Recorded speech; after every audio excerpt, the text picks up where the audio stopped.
is Wednesday, March 24th, 2021, and you are tuned into DIRTRACKR Daily. I'm Justin Fiedler. Today, we dive deep into Donny Schatz's struggles the past few seasons with the World of Outlaws. Plus, we have details on the USMTS King of America weekend, new podcast episodes, and more. Let's jump in.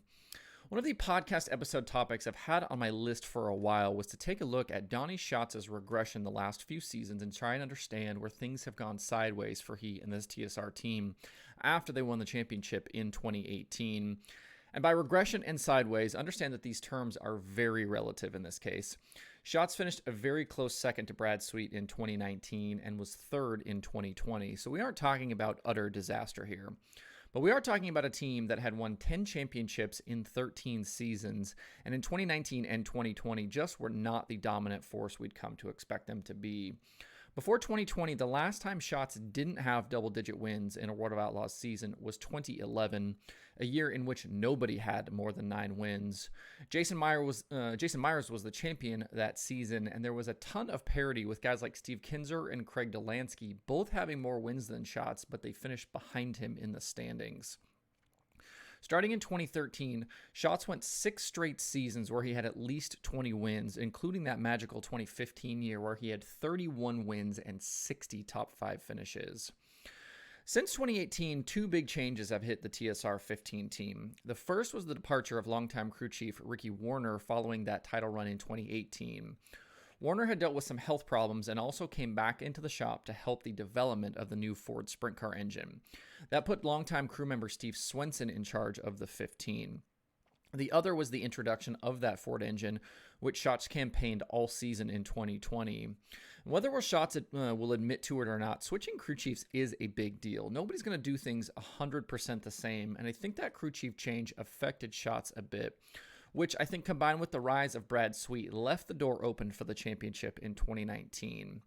If you look at things by the numbers, from 2018 to 2019, Schatz actually improved his qualifying average by nearly a full position, and his average feature start by over half a position. But where he wasn't the same was average finish. In 2019, he was 1.2 positions worse versus 2018, and his feature plus minus was down an incredible 124 spots for the year.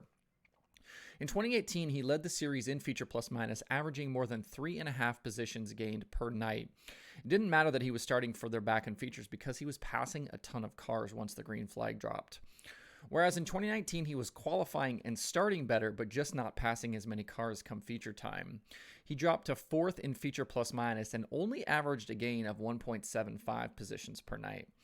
Brad Sweet's 5 more wins, along with an average finish that was just 0.3 positions better, was good enough for him to win the title by a scant 4 points.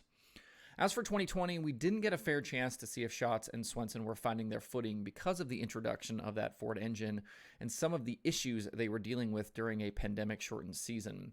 Schatz himself even talked about some of the supply chain issues they had trying to get upgraded engine internals that would have made a big difference in the Ford engine's power and reliability. There were some bright spots in 2020 as Schatz did get 5 wins, including that incredible race at Lernerville in July for the Don Martin, where he came out on top of a 3-car battle between himself, Kyle Larson, and Sweet. But he also had 11 finishes outside the top 10, which dropped his top 10 finish percentage below 80%. He was down in qualifying average, average start, average finish, and win top 5 and top 10 percentages versus 2019. Wasn't like he wasn't trying, though. Incredibly, his feature plus minus was actually back up in 2020 to plus 143, or 2.65 positions gained per night on average. Even with some of the issues they were facing, Schatz was racing his butt off to try and get good finishes. He inevitably finished 3rd behind Sweet and Schuhart in the standings, though. For this season, Schatz and the TSR 15 are headed back in the right direction. They haven't won a race in 15 Outlaw events back to the National Open in 2020, but they are trending up. They have 6 top 5s and 7 top 10s in 8 starts, and their other finish of 15th came on that night where Schatz was dominating at Volusia and had the ignition go bad with only a few laps remaining. His average finish is 2 spots lower than Sweet's is currently, but he's still within striking distance, sitting 38 points back in 4th. If he'd have won that night at Volusia, his average finish would be about 0.3 of a spot worse than Sweet, and he'd probably still behind Sweet in the standings, but only by a couple of points. We talked yesterday on the show about just how good Sweet has been lately, and with Schuhart and Gravel and Sheldon and Reitzel and Macedo, this could be one of the toughest Outlaw seasons in years. Schatz and the team will need to be on their A game all season to be in the fight. We'll talk more about the Outlaw races upcoming this weekend on Friday's show. A big weekend is on tap at Humboldt Speedway in Kansas for USRA and USMTS modified competitors.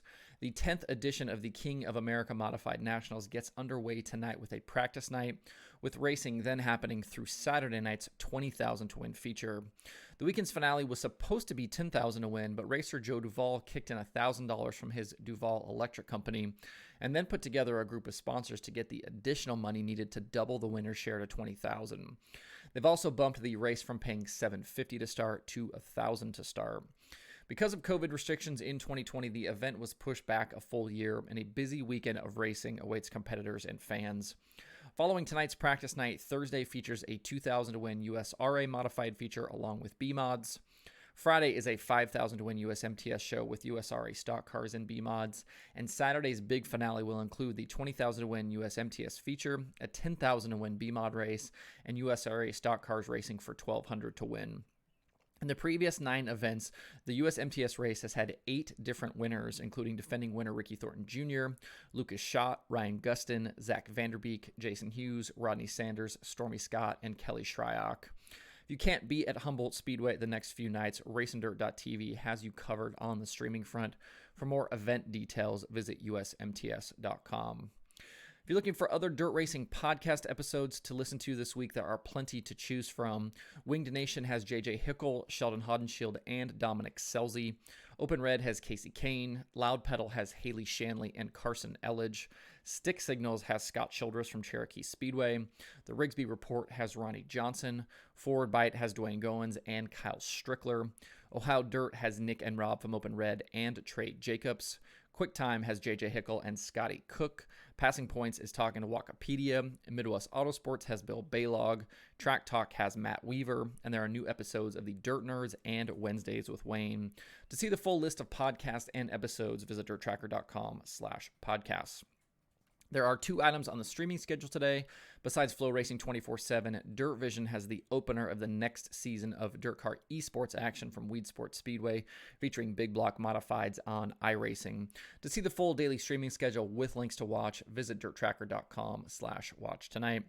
That's it for the show today. Hope everybody has a good Wednesday. You can find Dirt Tracker Daily on Apple Podcasts, Spotify, Stitcher, or where you get podcasts. Please subscribe and leave a review. You can also watch the show every day on YouTube and Facebook.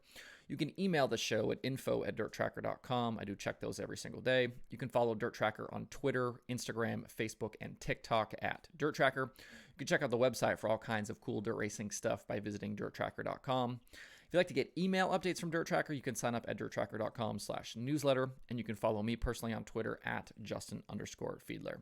Thanks everybody for tuning in. We'll see you tomorrow for more Dirt Tracker Daily.